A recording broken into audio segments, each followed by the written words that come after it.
कर्मयोगी foundation में हमारा basic जितना भी जो हमारे महाराज जी का, हमारे स्वामी जी का पूरी जीवन की जो उपलब्धियां हैं वो कर्मयोगी फाउंडेशन में समायोजित की गई हैं। इस कर्मयोगी फाउंडेशन के 5 दूसरे उपखंड बनाए हुए हैं, जिनमें से एक उपखंड है प्रणाम भारत। प्रणाम भारत में भी 3 इनकी शाखाएं हैं, 3 तरह की इसमें काम है। एक है प्रणाम Bharat great Indian festival limited, दूसरा नाम है प्रणाम भारत पब्लिकेशन लिमिटेड और तीसरा है प्रणाम Bharat information and broadcasting limited.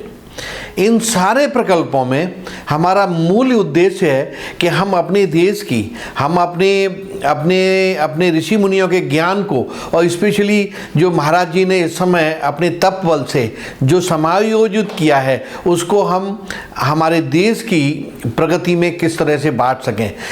जैसे डेमोक्रेटिक कंट्री है हमारी, इस डेमोक्रेसी का मतलब ये नहीं है कि केवल प्रधानमंत्री ही अकाउंटेबल हैं। इस पूरे तंत्र में हर इंडिविजुअल का कहीं ना कहीं कंट्रीब्यूशन होना चाहिए।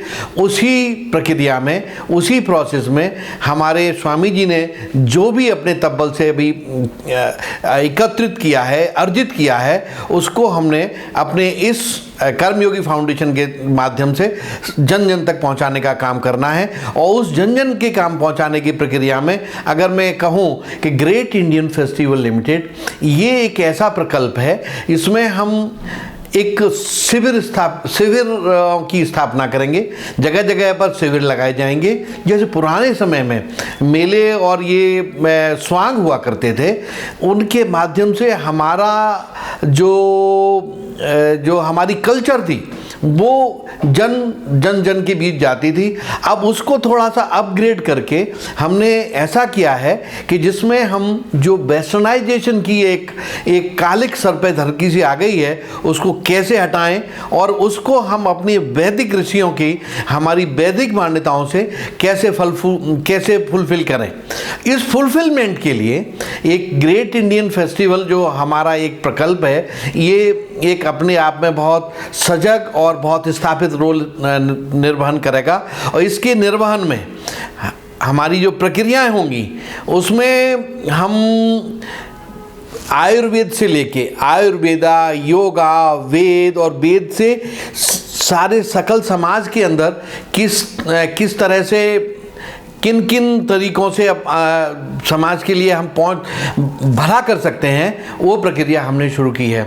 तो जहाँ तक और इसे मैं आगे पहुँचाने की बात करूँ, ग्रेट इंडियन फेस्टिवल में हम इंडियन कल्चर के साथ साथ जो हमारी डिमांडिंग इश्यूज हैं सोसाइटी के, उनको भी इसमें एड्रेस करेंगे। उसमें स्वामी जी अपने वेदों के माध्यम से, वेदों की सशक्त प्रमाण के साथ इस बात को स्थापित करेंगे कि हम इस कुरीति को, इस ईविल को, इस बीमारी को इस तरह से एड्रेस कर सकते हैं। तो एक ये रहा हमारा इस प्रकल्प का सबसे बड़ा उद्देश्य। बेसिकली कोई भी प्रकल्प है जनमानस में एक सुधार लाने के लिए, जनमानस की लाइफ स्टाइल चेंज करने के लिए, उसमें इम्प्रूवमेंट लाने के लिए, ये हमारा बेसिक मुद्दा है। इसी मुद्दे के तहत ग्रेट इंडियन फेस्टिवल। अब दूसरा, ग्रेट इंडियन फेस्टिवल में हमारे पास जो इन्फॉर्मेशन है वो कहाँ से आएगी, वो उसके लिए हमने एक पब्लिकेशन का एक डिवीज़न बनाया है, जिसमें हम प्रणाम भारत पब्लिकेशन लिमिटेड करके इसमें बहुत सारा ज्ञान जो महाराज जी ने अर्जित किया है उसको उसका पब्लिकेशन ला रहे हैं। और इन पब्लिकेशन में जैसे एक उदाहरण के तौर पर प्रणाम वेदों को, रसोई विज्ञान, गंगा तुझे प्रणाम, प्रणाम आयु शक्ति, इस तरह के बहुत सारे हमारे पुस्तकें हैं जिनका पब्लिकेशन होगा और जिनका पब्लिकेशन करके हम हमारे इस ज्ञान को इस पब्लिकेशन के थ्रू, इन फेस्टिवल्स के थ्रू, और फिर तीसरा प्रकल्प है हमारा जिसमें हम इंफॉर्मेशन एंड ब्रॉडकास्टिंग में जा रहे हैं। और उसमें ये सारी चीज़ें, जैसे मिसाल के तौर पर मैं कहूँ कि प्रणाम वेदों को, इसमें हम जो वेदों का जो वेदों का सार है वो जीवन में, जीवन के सुधार के लिए जनमानस में कैसे उपयोगी होगा, इस पर हमारा पूरा जोर रहेगा। दूसरा हमारा इसी में है प्रणाम स्पिरिट ऑफ इंडिया।